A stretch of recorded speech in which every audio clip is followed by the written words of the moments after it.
नमस्कार, हाऊसवाईफ किचनमध्ये तुमचं सगळ्यांचं स्वागत आहे. तर मी बनवलेला आहे आज अंडा पुरी.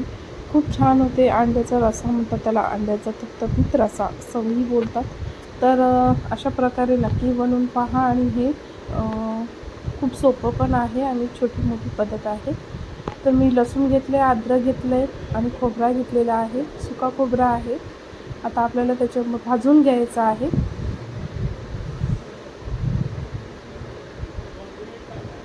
मी मिरी आणि लवंग टाकून घेतलेली आहे भाजायला. आणि त्याच्यामध्ये खोबरा घेतलेला आहे, बारीक पातळ कापून घेतलेला आहे. आणि अद्रक घेतलेला आहे, लसूण घेतलेले आहे, 7-8 पाकळी लसूण आहे. आणि आता आपल्याला हे भाजून द्यायचं आहे. भाजून म्हणता येईल किंवा थोडंसं लाल होईपर्यंत भाजून घ्यायचं आहे.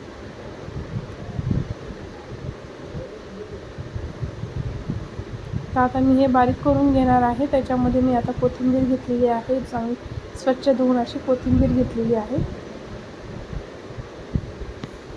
तर मी इकडे अंडी दाखवते तुम्हाला. अंडी मी उकडून घेऊन एक अंड्याचे 2 तुकडे केलेले आहेत.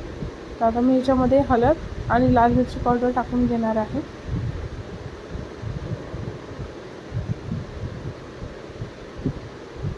आणि थोडासा मीठ टाकून घेणार आहे. मीठ आपल्याला रश्श्यामध्ये नंतर पण टाकायचं आहे.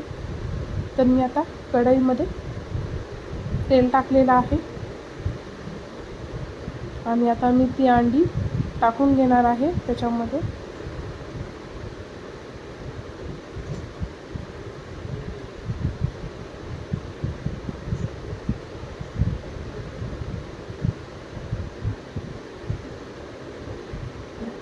तर झालेले आहेत अंडी फ्राय आपली, तर काढून घ्यायचे आहेत.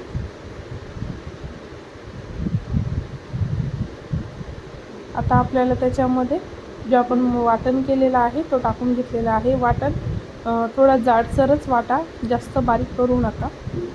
तर मी पाहू शकता जाडसरच वाटण केलेलं आहे.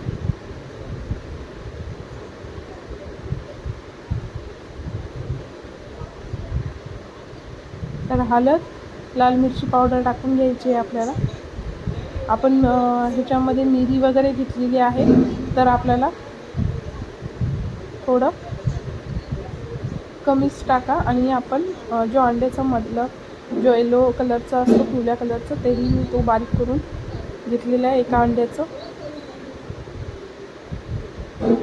आणि आता त्याच्यामध्ये मी थोडंसं पाणी टाकून घेणार आहे.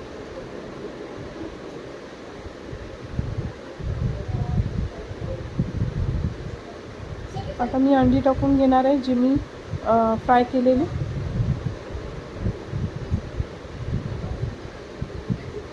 तर अशा प्रकारे आपलं अंड्याची ग्रेव्ही झालेली आहे आणि खूप छान लागतं. चपातीबरोबर, भाताबरोबर खाऊन बघा. तर हे असंच डिलिव्हरी झालेल्या बायकांना पण देतात. तर अशीच नवीन रेसिपी पाहण्यासाठी प्लीज माझ्या चॅनलला सबस्क्राईब करा, लाईक करा, कमेंट करा आणि असेच व्हिडिओ पाहत राहा, असेच सपोर्ट करत राहा. थँक्यू.